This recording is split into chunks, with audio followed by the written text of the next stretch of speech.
चलिए good morning all of you. आज हम लोग स्टार्ट करने वाले हैं क्लास 12th का सेकंड चैप्टर, जिसका नाम है विलियन, जिसको हम लोग और सॉल्यूशन के नाम से जानते हैं। ये सॉल्यूशन नहीं है, सॉल्यूशन है, जिसका मतलब होता है विलियन, और सॉल्यूशन मतलब समाधान है। तो यहाँ पे हमको समाधान इस विलियन चैप्टर का करना है। चलिए आगे बढ़ते हैं फर्दर हम लोग इस टॉपिक में। तो विलियन बेसिकली क्या होता है? विलियन होता है हमारा, यहाँ पर बताया गया है कि दो या दो से अधिक पदार्थों का समांगी मिश्रण। इसको ध्यान रखेंगे भाई, है ना। विलियन क्या होता है? दो या दो से अधिक पदार्थों का समांगी मिश्रण होता है, जिसका प्रत्येक संगठन एक समान होता है। इसमें एक चीज़ छोटा छूट गया है, जिसके प्रत्येक भाग का संगठन एक समान होता है ना। जैसे कि अपन लोग क्या करते हैं, एक गिलास लेते हैं, इस गिलास में हम लोग क्या कर देते हैं, पानी भर देते हैं। पानी भरने के बाद हम लोग थोड़ा सा ऐड कर देते हैं इसमें शक्कर। ठीक है, यहाँ पे मैं थोड़ा सा शक्कर ऐड कर देता हूँ, तो यहाँ पर क्या बन जाएगा, हमारा एक शरबत बन जाता है। अब इसमें हम लोग देखते हैं कि जब हम लोग पानी और शक्कर को ऐड करते हैं तो जो सॉल्यूशन बना है, विलियन बना है। अब इसमें से मैं किसी भी भाग का टेस्ट करूँ, है ना, जैसे कि हम लोग यहाँ पे देख सकते हैं, चाहे मैं यहाँ से टेस्ट करूँ या यहाँ पर टेस्ट करूँ या यहाँ पर भी टेस्ट करूँ, सभी जगह का जो स्वाद होता है वो एक समान होता है। तो इस प्रकार के जो सॉल्यूशन होते हैं उसको हम लोग कहते हैं समांगी मिश्रण। और यहाँ पर इसके प्रत्येक भाग का संगठन एक समान होता है, इस कारण इस प्रकार के विलयन को हम लोग समांगी मिश्रण कहते हैं। समान अंग, प्रत्येक भाग का जो संगठन तत्व है वो एक समान होता है। अब हम लोग विलयन को फर्दर दो भागों में क्लासीफाई करते हैं। एक होता है हमारा, मतलब विलयन जो है वो दो भागों से मिलकर बनता है, एक होता है विलेय और दूसरा होता है विलायक। ठीक है, अब बात करते हैं ये विलेय और विलायक होता क्या है। तो आप लोग इसके बारे में पहले से जानते होंगे कि जो हमारा विलय होता है वो उस विलयन में कम मात्रा में उपस्थित होता है ना। तो वे विलयन वे पदार्थ जो विलयन में कम मात्रा में या फिर कम भाग में उपस्थित होते हैं उसको हम लोग क्या कहते हैं, विलेय कहते हैं। और विलायक क्या होता है? अच्छा, विलेय को एक और नाम से जाना जाता है, घुलने वाला। जो विलयन में घुला रहता है उसको हम लोग कहते हैं विलेय। और वहीं जो विलयन में घोलने का काम करता है, जैसे कि हमारा विलायक, तो वे विलयन या वे पदार्थ जो किसी विलयन में अधिक मात्रा में उपस्थित रहता है उसको हम लोग विलायक या सॉल्वेंट कहते हैं। इसको हम लोग घोलने वाला भी कहते हैं। ठीक है, तो ये है हमारा विलयन का दो पार्ट, जिससे मिलकर हमारा विलयन बना होता है, विलेय और विलायक। आगे बढ़ते हैं। यहाँ पर है हमारा टाइप्स ऑफ सॉल्यूशन, विलयन के प्रकार।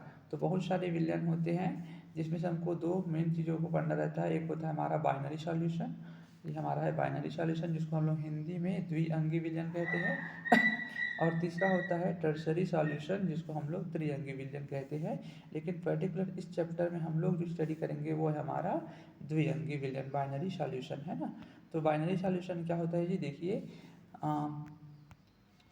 इसमें बताया गया है कि ऐसा विलयन जिसमें केवल एक विलेय और एक विलायक हो, है ना। बाइनरी सॉल्यूशन का मतलब होता है ऐसा विलयन जिसमें केवल एक विलेय और एक विलायक हो। तो इस प्रकार के विलयन को हम लोग द्विअंगी विलयन या बाइनरी सॉल्यूशन कहते हैं। एक सिंपल सा एग्जांपल है इसका।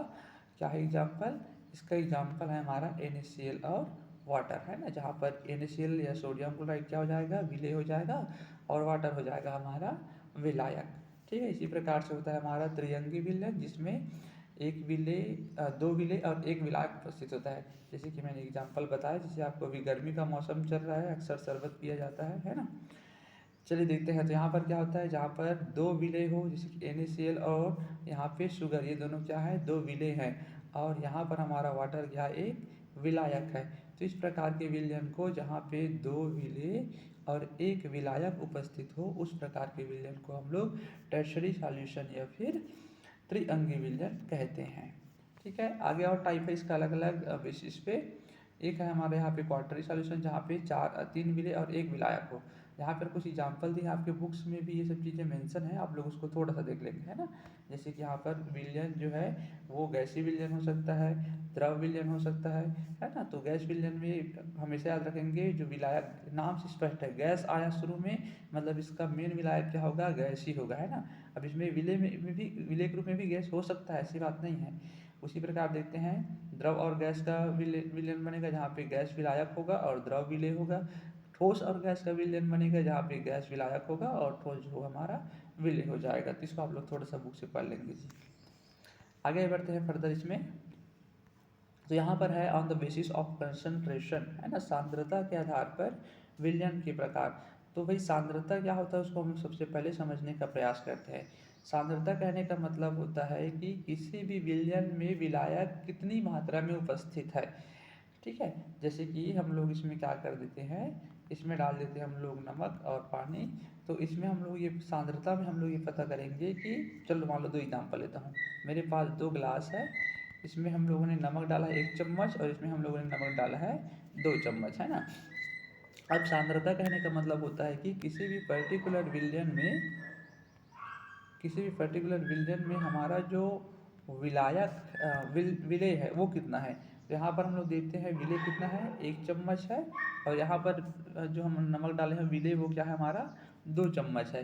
तो इसमें विलेय की मात्रा कम है और इसमें विलेय की मात्रा अधिक है।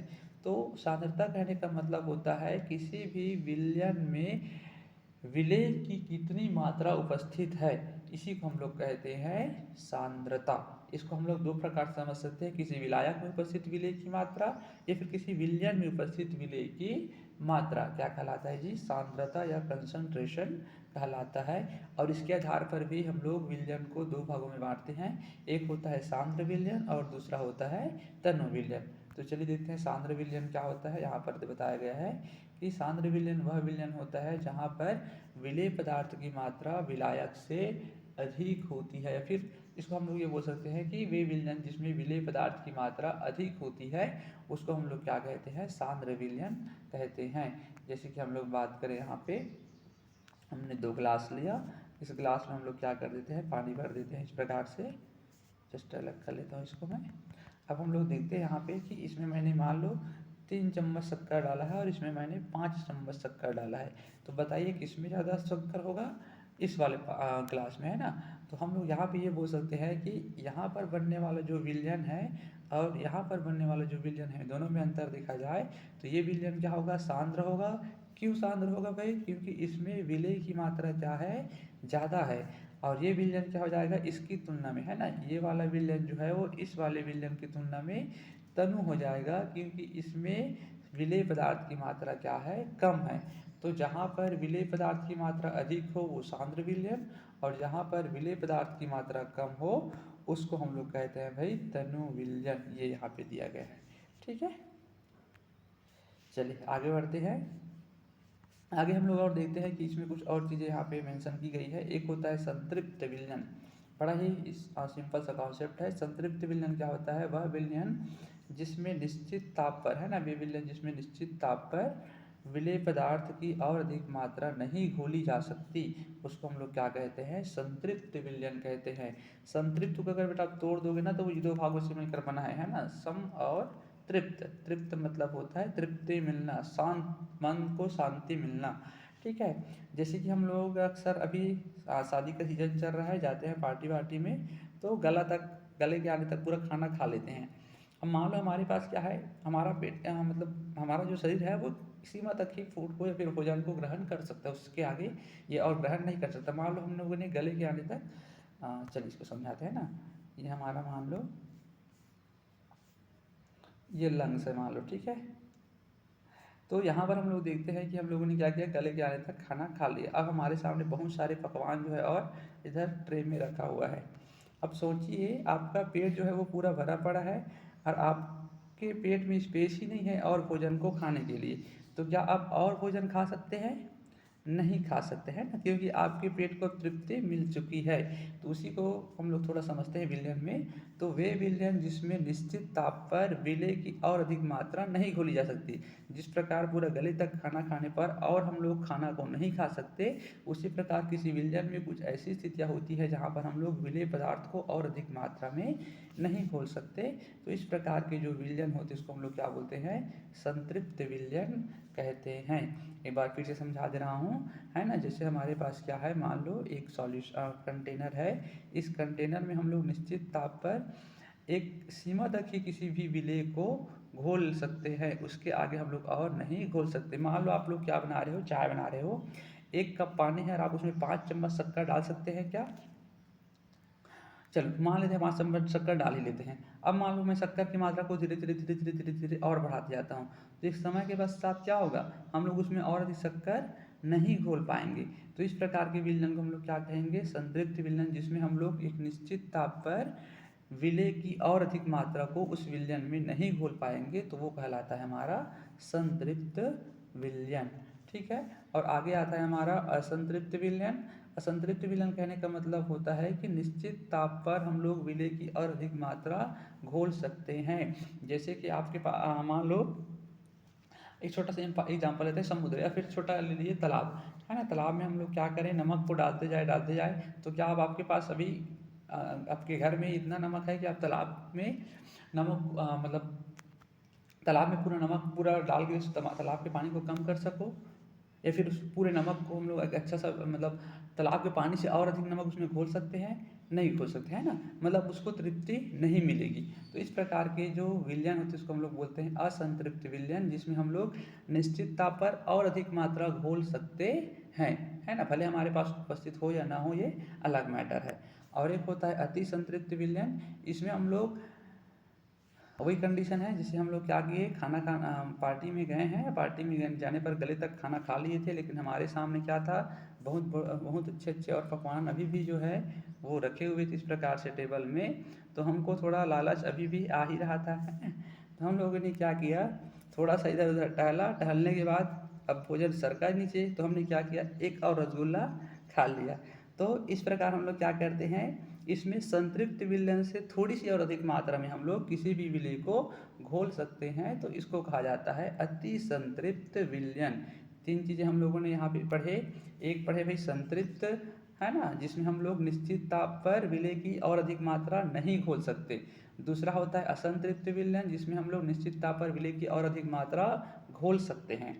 और तीसरा होता है अति संतृप्त विलयन, जिसमें हम लोग निश्चित ताप पर संतृप्त विलयन से अधिक मात्रा में, थोड़ी सी अधिक मात्रा में किसी भी विलेय को घोल सकते हैं, तो उसको कहा जाता है अति संतृप्त विलयन।